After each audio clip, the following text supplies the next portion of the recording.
तो welcome dear friends, वापस आ गया हूँ आपके पास आपके फेवरेट टॉपिक के साथ। वही कुछ words unseen, uncommon, unheard, unknown words. तो without wasting your precious time चलिए शुरू करते हैं। हमारा सबसे पहला वर्ड है डिस्फेजिया। डिस्फेजिया डिस्फेजिया डिस्फेजिया एक बीमारी को कह सकते हैं। कभी कभी जब नज़ला आपको ज़्यादा घेर लेता है तो आपके थ्रॉट में कुछ परेशानी हो जाती है, इतनी परेशानी कि आप पानी भी नहीं पी सकते हैं। उसे निगलने में एक दुश्वारी, एक डिफ़िकल्टी आती है, एक पेन होता है।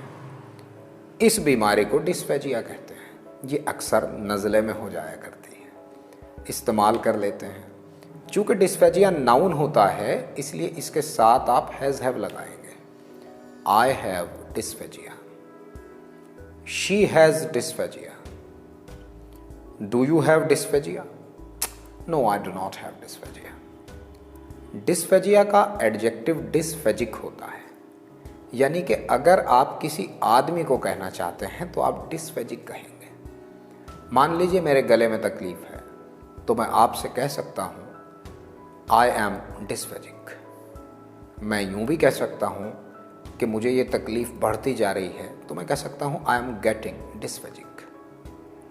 She is dysphagic. Are you dysphagic. हमारा दूसरा वर्ड है ओनिकोफेजिया। ओनिकोफेजिया ओनिकोफेजिया स्पेलिंग और प्रोनाउंसिएशन चाहे कितना ही अजीब क्यों ना हो, लेकिन इसका मीनिंग बहुत कॉमन है। कुछ लोगों को आपने देखा होगा, वो जब डिप्रेशन में चले जाते हैं, थोड़े से भी निराश हो जाते हैं तो नाखून चबाने लगते हैं। नाखून चबाने की इस आदत को ओनिकोफेजिया कहते हैं। भले ही साइकोलॉजिस्ट और बायोलॉजिस्ट इसे कोई बीमारी करार देते हैं, लेकिन हम आम इंसान तो इसे एक आदत, एक प्रवृत्ति करार देते हैं। तो ओनिकोफेजिया नाखून चबाने की आदत को कहते हैं। आप कह सकते हैं he has onychophagia, she has onychophagia, I have onychophagia, Ricky Ponting had onychophagia. वो इंसान जिसे नाखून चबाने की आदत हो ओनिकोफेजिक कहलाता है। ये इसका एडजेक्टिव होता है। आप कह सकते हैं Ricky Ponting was onychophagic. I am onychophagic. Are you onychophagic. हमारा अगला वर्ड है जियोफेजिया।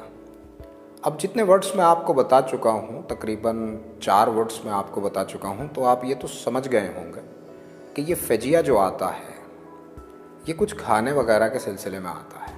तो ग्रीक भाषा में फेजिया खाने को कहते हैं, जियो पृथ्वी या मिट्टी को कहते हैं। इस तरह जियोफेजिया का मीनिंग होता है मिट्टी खाने की आदत। आपने कुछ बच्चे देखे होंगे जो मिट्टी खाते हैं, तो इस आदत को जियोफेजिया कहते हैं। अब इस्तेमाल करना सीख लेते हैं। My son has geophagia. Can you suggest some doctor please? My daughter has geophagia. What is the remedy of that? इस तरह से आप जियोफेजिया का यूज़ करेंगे। अब इसका दूसरा वर्ड यानी कि एडजेक्टिव जियोफेजिक होता है। इज एम आर लगा देंगे इस बार। My son is geophagic. Do you know the best doctor about that?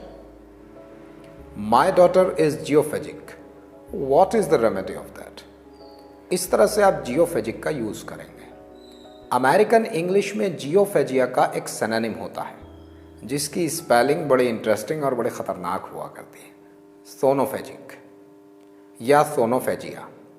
सोनोफेजिक तो एडजेक्टिव होगा और सोनोफेजिया नाउन होगा। तो सोनोफेजिया और सोनोफेजिक अमेरिकन इंग्लिश में, केवल अमेरिकन इंग्लिश में मिट्टी खाने वाली आदत को कहते हैं। आज की मेरी ये वीडियो आपको कैसी लगी जानने का इंतज़ार करूँगा।